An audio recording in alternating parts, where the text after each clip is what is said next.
When you hear the word subnetting, your brain probably jumps to like complicated math and a bunch of ones and zeros. But what if I told you it's actually the story of how a handful of engineers pulled off a daring rescue, saving the entire internet from collapsing? Okay, let's get into it. See, the early internet was booming. It was growing way faster than anyone ever predicted, and we were about to hit a massive wall, a digital wall. We were literally running out of addresses. It was a full-blown crisis. So, the big question was, how do we make more room when there's no more room to be had? To understand the brilliant solution, you first have to understand the original broken system. We've got to take a quick trip back in time to look at the internet's first floor plan, a system called classful addressing. I want you to picture this. Imagine you're trying to organize a massive warehouse, but you're only given 3 box sizes: small, medium, and just gigantic. That's exactly how the early internet worked. IP addresses weren't handed out one at a time. Nope, they came in these rigid, pre-sized blocks.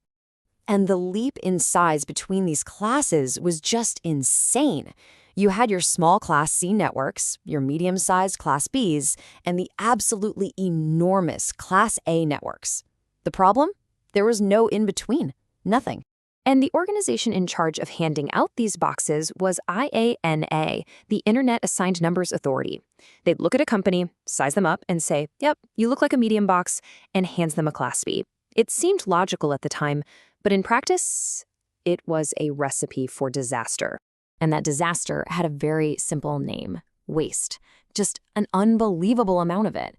This rigid classful system was creating these vast digital ghost towns, and it was pushing the internet towards a complete breakdown. Let's make this real with a super simple example. Here we have a basic connection, just 2 routers talking to each other. This is what we call a point-to-point link. How many IP addresses does it actually need? 2, that's it, 1 for each router. But under the old system, the smallest box you could possibly get was a Class C. Now, a Class C network gives you 254 usable addresses. So for a connection that only needed 2, you were forced to burn an entire block, wasting 252 addresses. Just think about that. For one tiny link. This was the core of the problem: insane inefficiency. But that was just a small-scale problem. When you looked at a growing, medium-sized company, the system created this bizarre Goldilocks problem where nothing was ever just right. Okay, so let's say your company needs 5,000 addresses.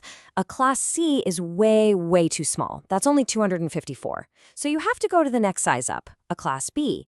But here's the kicker. A Class B gives you over 65,000 usable addresses. It's like needing to rent a car and being forced to buy an entire freight train.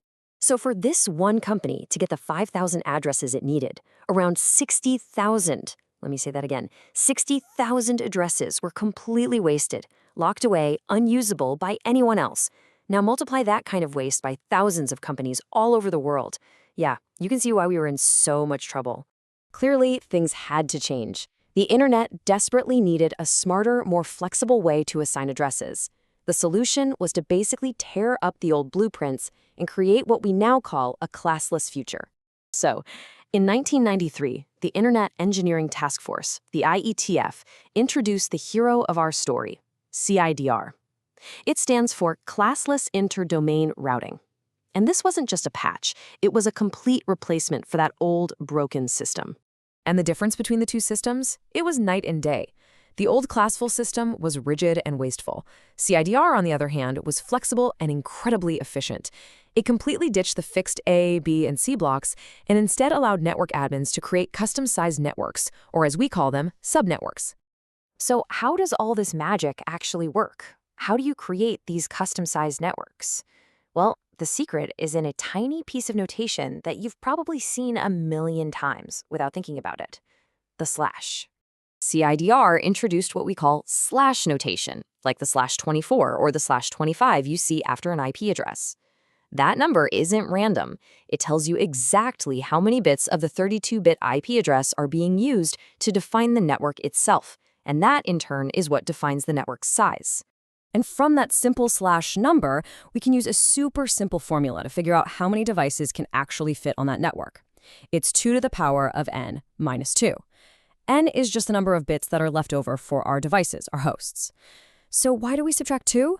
Well, in every single network, 2 addresses are reserved. One identifies the network itself, kind of like the street's name, and the other is for broadcasting a message to everyone on that network. Neither one can be assigned to your laptop. Let's walk through a quick example. Let's say we have a /25 network. An IP address has 32 bits total, right?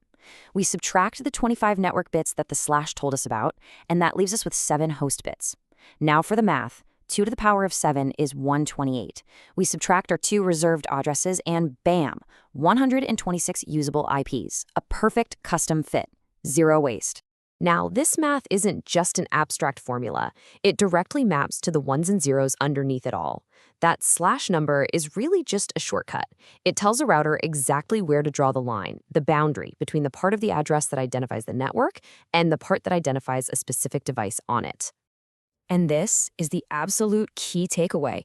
CIDR and the whole process of subnetting it enables is fundamentally about one powerful idea: division.